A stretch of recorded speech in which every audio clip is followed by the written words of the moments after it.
Bine că a plecat, că am amorțit de tot. Păi mai mișcă-te și tu puțin, bunicule. Joacă-te cu nepoții. Nu de joacă am eu chef, ci de joc. Da, moșnege, moșnege. Ei, că așa-i jocul din moșnege. Ce joc? Nu e un joc, e un cântec. Ce cântec? Nu mai înțeleg nimic.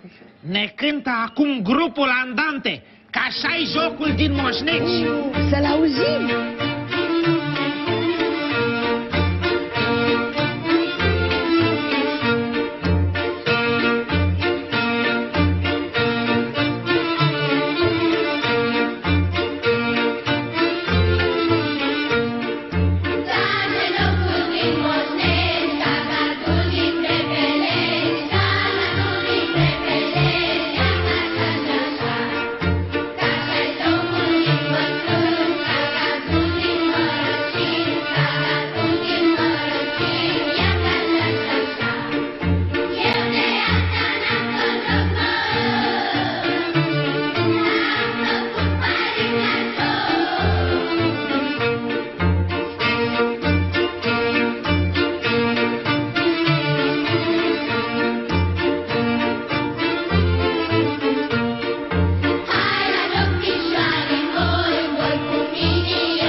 S-au mai jucat, așa pot să joc și eu.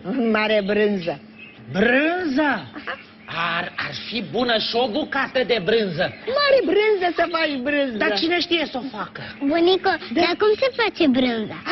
E foarte simplu. Da, te duci la piață și o cumperi. Vreau să știu cum se face. Păi atunci la treabă.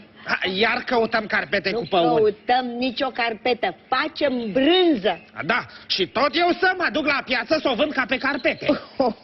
Nu. Brânza nu e de vânzare.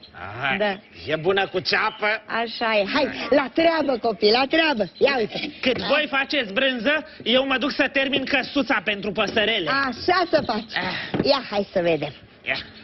Așa, la treabă. Hai, Amalia, ajută-mă. Ia laptele ăsta, vezi că l-am încălzit. Așează-l acolo pe masă. Așa, în laptele cald, stoarcem rămâia. Antonio și Delia mă ajută. Stoarceți bine lămâia. Știți de ce stoarcem lămâia în lapte? Ca să se închege. După ce ați stors-o bine, așteptăm să se închege laptele și apoi laptele închegat îl așezăm într-un tifon ca să se scurgă zerul. Așa face facem noi brânza acasă, dar la stână ciobanii fac altfel, cu cheag o fac, e complicat, da. Bună dimineața! Oh, bună dimineața, vecină, bine ai revenit! Iar a venit doamna Paporniță să-mi strice ziua. Bunicule, Zici de ce am venit? dacă ne spui, o să știm. Am pus-o de mămăligă. Răspuns corect, bunicule! Am tras cu ochiul peste gard și am văzut că faceți brânză. Da, facem brânză. Și eu am venit cu mămăligă. Mai bine aducea o ceapă. Abam! Să vedeți cum se face bulzul la stână.